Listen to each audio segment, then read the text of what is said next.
1984 წლის 5 მაისს არგონავტების სახელობის სანაპიროდან ცურვას შეუდგა ცნობილი ზღვაოსანი და მწერალი ტიმ სევერინი. ჩვენ გვინდა გავიმეოროთ ის მარშრუტი, რომელიც, როგორც ფიქრობენ, ოქროს საწმისისათვის გამგზავრებულმა იაზონმა და არგონავტებმა განვლეს. მოვინახულებთ იმ ადგილებს, სადაც მოლაშქრეები ჩერდებოდნენ. ამავე ადგილებში ჩვენ გავეცნობით არქეოლოგიურ მასალებს და ჩავატარებთ კვლევით სამუშაოებს. მაგრამ ყველაზე მთავარი ჩვენთვის თვით მოგზაურობის ფაქტია. შევძლებთ თუ არა გავცუროთ ხომალდით ბოლოსიდან საქართველოს.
ჩემი განსაკუთრებული ყურადღება მიიქცია ვერძების გამოსახულებებმა, რომლებიც რაჭაშია აღმოჩენილი. შემდგომ, რა თქმა უნდა, ოქროს ნივთებმა. მე მგონი, აქ ნათლად იგრძნობა მისი ფასიც და კოლხეთის ის რეპუტაციაც, რომელიც ოქროს დამუშავების თვალსაზრისით გააჩნდა მას. განსაკუთრებით გამოჩნდა იგი ვანში. აშკარაა იმ ეპითეტების სიმართლე, რომლითაც ბერძნები აჯილდოებდნენ ამ მიწას. ესოდენ განთქმული რომ იყო ოქროს სიუხვი. ორი მომენტი იქცევს ყურადღებას. ექსპედიციების დაფინანსება და ზრუნვა იმ საგანძურზე, რომელსაც ეს მიწა ინახავს. თვით ფაქტი, რომ თქვენ მას შემდეგ რაც დარწმუნდებით არქეოლოგიური მასალის ისტორიულ ღირებულებაში, შეგიძლიათ შეაჩეროთ მშენებლობა, მაგალითად გზისა, ძალზე იშვიათია. მე ვფიქრობ, ეს თქვენი ქვეყნის ღირსებაა. ბერძნებს ძალიან უყვარდათ ტრაბახი სხვათა შორის და ბერძნული მითები რომ აიღოთ, ყველა მოგვითხრობს ჩვენ ბერძენთა საარაკო საქმეებზე. იქ ისინი ამარცხებენ საზარელ ურჩხულებს, აშენებენ ქალაქებსა და ასე შემდეგ. და თუ კარგად ჩავუკვირდებით ჩვენ მის არგონავტების შესახებ და ვინახავთ რომ კოლხეთში ბერძნებს არაფერი საარაკო და სატრაბახო არ ჩაუდენიათ. ესე იგი, რომ არ ყოფილიყო მედეა, ისინი ვერ შეძლებდნენ აიეტის პირობის შესრულებას ვერ შეძლებდა იასო ვერც გაექცეოდა. კიდევ მეტი ბერძნებმა ვერაგულად მოკლეს უფლისწული აფსირდე. მერმე აი ხდება ხოლმე იქ სადაც ბერძნული სამოსახლოები ჩდება, ბერძნული ქალაქები, ადგილობრივი მოსახლეობის სრული ელინიზაცია. ესე იგი, მოსახლეობა კარგავს თავის თვითმყოფადობას და იძენს ბერძნულ იერს. და აი ამ თვალსაზრისით თუ შევხედავთ ჩვენ კოლხეთის არქეოლოგიურ მონაპოვარს და ვინახავთ რომ აი ძველი წელთაღრიცხვის მე-6, მე-5, მე-4 საუკუნეებში ბერძნებმა ვერ შეძლეს რამდენადმე ძლიერი გავლენა ადგილობრივი მოსახლეობის კულტურაზე.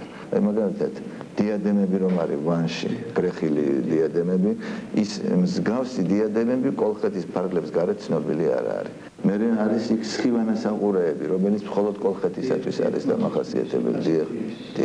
დიახ. მე არის იქ ესეთი ფეროსებურ საკიდია მისაყურეები, რომელიც აგრეთვე მხოლოდ კოლხეთისათვის არის დამახასიათებელი.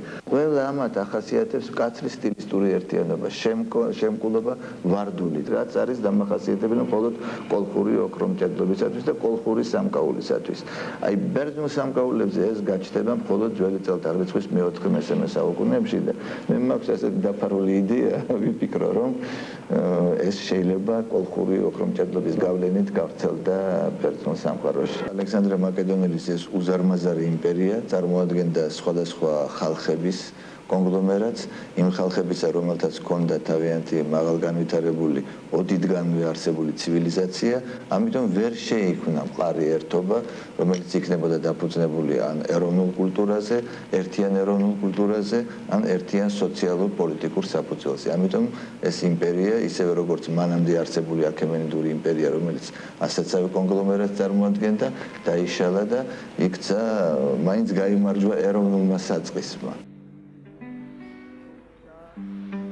საიღებენ ფიქრები ამ გზაზე ვინმე ჩაივლის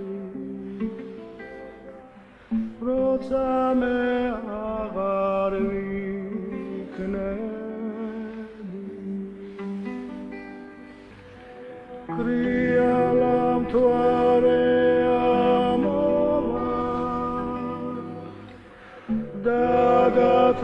დაგათმევიან ფიქრები ალოძე ვინმე დაჭრება როცა მე აღარ ვიქნები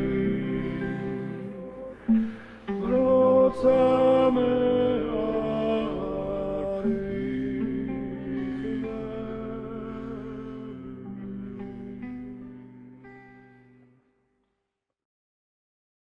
მე ვარ დავით ლორთქიფანიძე, ეროვნული მუზეუმის დირექტორი და ვანის ექსპედიციის მონაწილე ძალიან პატარაობიდან. პირველად ვანის ექსპედიციაში 6 წლის ვიყავი დაახლოებით, რომ მოხდი. ზაფხულობით მამასთან ვიყავით ექსპედიციაში, ჩვენი ოჯახი და ეს იყო ჩემთვის ძალიან დიდი სკოლა, როგორც არქეოლოგიის, ისე ცხოვრების. ვანის ექსპედიცია გარდა იმისა, რომ ეს იყო ძალიან პროფესიული სამეცნიერო გუნდი, ამის გარდა ეს იყო ის ადგილი, სადაც ბევრ სხვადასხვა თემებზე იყო საუბარი, ბევრ ისეთ თემაზე, რაც საბჭოთა დროს ყველგან არის მოდა. დიდი სურვილი მქონდა, რომ მე თვითონ მიმეღო გათხრებში მონაწილეობა, მე თვითონ შევხებოდი იმ დიდ აღმოჩენებს, თუმცა პატარა ჩემი ასაკის გამო ამის უფლება არ მქონდა. დღეს როდესაც შემოვედი განახლებულ მუზეუმში, ისევ ახლიდან წარმომიდგა თვალწინ ბევრი ეს ნივთი, რომლის აღმოჩენა ძალიან კარგად მახსოვს. სწორედ ვანის არქეოლოგიურმა აღმოჩენებმა დაანახა მსოფლიო მეცნიერებს, რომ კოლხეთი რეალურად არსებობდა და ეს გახდათ მაღალი ცივილიზაციის ქვეყანა. რა დიდი მნიშვნელობა ჰქონდა ჩვენი ქვეყნისთვის კოლხეთის თემას. თემას, რომელიც ყველასთვის მისაღები არ იყო, ბუნებრივია, რამდენადაც აჩვენებდა, რომ ჩვენი სახელმწიფოებრიობა ბევრად ადრე იწყება, ვიდრე სხვაგან. ეს ყველაფერი ცდება მხოლოდ საქართველოს ისტორიას. ერთი მხრივ არის ჩვენი ისტორია, მაგრამ მეორე მხრივ არის ანტიკური ეპოქის ძალიან მნიშვნელოვანი არქეოლოგიური ძეგლი. გარკვეულწილად ჩვენი წინაპარი კოლხები, ვინც აქ ცხოვრობდნენ, მათ იცოდნენ ბერძნული მითოლოგია, მაგრამ ცდილობდნენ, რომ ბერძნული მითოლოგია მოერგოთ საკუთარ წარმოდგენებს. აქ აღმოჩენილია სხვადასხვა ბერძნული ღვთაებების გამოსახულებები და ვიტყოდი, რომ ნიკეს ძალიან სიმბოლური მნიშვნელობა აქვს, სწორედ იმის გამო, რომ ის გამარჯვებას გამერთია და ძალიან დიდი სურვილი მაქვს, რომ ვანი ყოველთვის გამარჯვებასთან და წარმატებასთან იყოს ასოცირებული. And the winner is the Ottar Lord Kipanidze Vani Archaeological Museum of Georgia, Russia.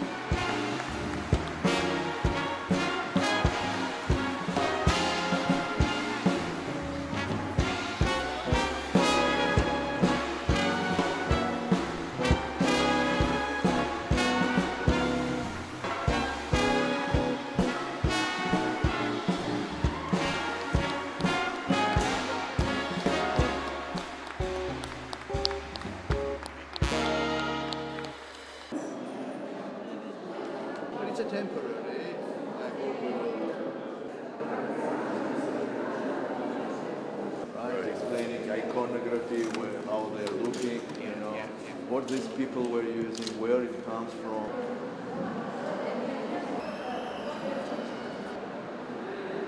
This is my chance to 30 წლის შემდეგ მუზეუმი კვლავ ნახე. გაოცებული ვარ, როგორ შეიცვალა ის ამ წლების შემდეგ. ექსპონატები, რომლებიც აქ ნახე, საოცარია. ჩემი პირველი შთაბეჭდილება არის ეს არტეფაქტები, სამკაულები და სხვა ნამუშევრები. მეორე, რაც ასევე ძალიან მნიშვნელოვანია, ის არის, რომ მუზეუმი ინახავს ისეთ ნივთებს, რომლებიც მე 30 წლის წინ არ მინახავს.